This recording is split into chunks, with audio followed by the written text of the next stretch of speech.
Hi, எல்லோருக்கும் வணக்கம். ஒரு அருமையான ஒரு கதை. அதாவது ஒரு மான் தன்னுடைய கன்றை, அது சினையாக இருக்குது, தன்னுடைய கன்றை ஒரு அடர்ந்த புல்வெளிக்குள்ளே கொண்டு போய் பத்திரமாக ஈன்றெடுக்க வேண்டும் அப்படின்ட்டு ஒரு அடர்ந்த புல்வெளியை தேர்ந்தெடுத்து அது போகுது. அப்போ அந்த அடர்ந்த புல்வெளிக்கு போய் பார்க்கும்போது இதுதான், இந்த இடம்தான் நம்ம கன்றை ஈண்டெடுக்கிறதுக்கு ஒரு அருமையான இடம் அப்படின்னு அந்த மான் நினச்சி கன்றை ஈண்டெடுக்கணும். எதிர்த்தாப்பில் பார்த்தா கரை புரண்டு ஓடுகின்ற காட்டாறு. வலது பக்கம் பார்த்தா இந்த மானை குறி வச்சு இருக்கிற வேடன், அவன் அம்பை எய்துறதுக்கு கரெக்டாக இருக்கான். சரி, இந்த பக்கம் திரும்பி பார்த்தாச்சுன்னா, இடது பக்கம் திரும்பி பார்த்தா வலது பக்கம் வேடம் இருக்கான், இடது பக்கம் பசியோடு இருக்கிற ஒரு புலி இந்த மானை நோக்கி வந்துக்கிட்டு இருக்கு. எதிர்த்தாப்பில் கரை புரண்டு ஓடுகிற வெள்ளம், வானத்தில் இடி மின்னல் பயங்கரமாக இருக்கு. பின்னால் திரும்பி பார்த்தா அடர்ந்த வனப்பகுதி கொழுந்து விட்டு தீ எரிஞ்சிக்கிட்டே வருது. இந்த மான் என்ன நினைக்கும்? தப்பித்து போகுமா அல்லது தன் கன்றை பத்திரமாக ஈன்றெடுக்குமா?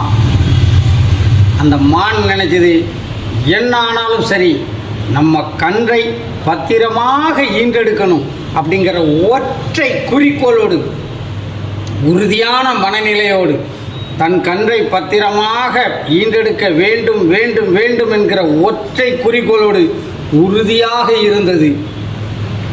முடிவு என்னாச்சு? வானம் இடித்து கொண்டிருந்தது, மின்னல் வெட்டியது. மின்னல் தாக்கி வேடன் இறந்து விட்டான். அம்பு குறிதவறி எதிரில் இருந்த மானுக்கு அந்த பக்கம் இருந்த அந்த புலி மீது பாய்ந்து புலி இறந்து விட்டது. இடி மின்னல் மழை, பயங்கரமான மழை, பின்னால் தீ வந்துக்கிட்டு இருந்த தீ மலையில் அணைஞ்சு போச்சு. இதில் இருந்து என்ன தெரியுது?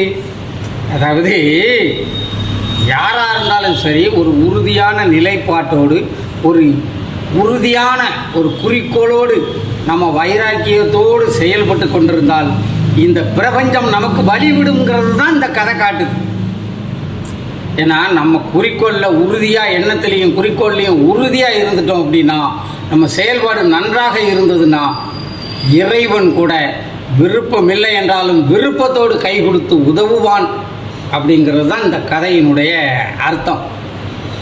இந்த பிரபஞ்சம் நமக்கு வழிகாட்டும், கதவை திறக்கும் நமக்கு. அதில் உறுதியாக இருங்க. அனைவரும் ஒரே மனநிலையோடு, உறுதியோடு, மானை போல் அந்த உறுதியோடு இருக்க வேண்டும். இதையே வாட்ஸ்அப்பில் என் தம்பி சவுதி அரேபியாவிலேருந்து கேகே வாட்ஸ்அப்பில் அனுப்பி வச்சுருந்தான். அப்போ அந்த கதையை படித்தது எனக்கு மனசு ரொம்ப பிடிச்சிருந்துச்சு. நான் படித்ததில் பிடிச்சது அதை உங்கள்கிட்ட வார்த்தையால் பகிர்ந்துக்கிட்டேன்.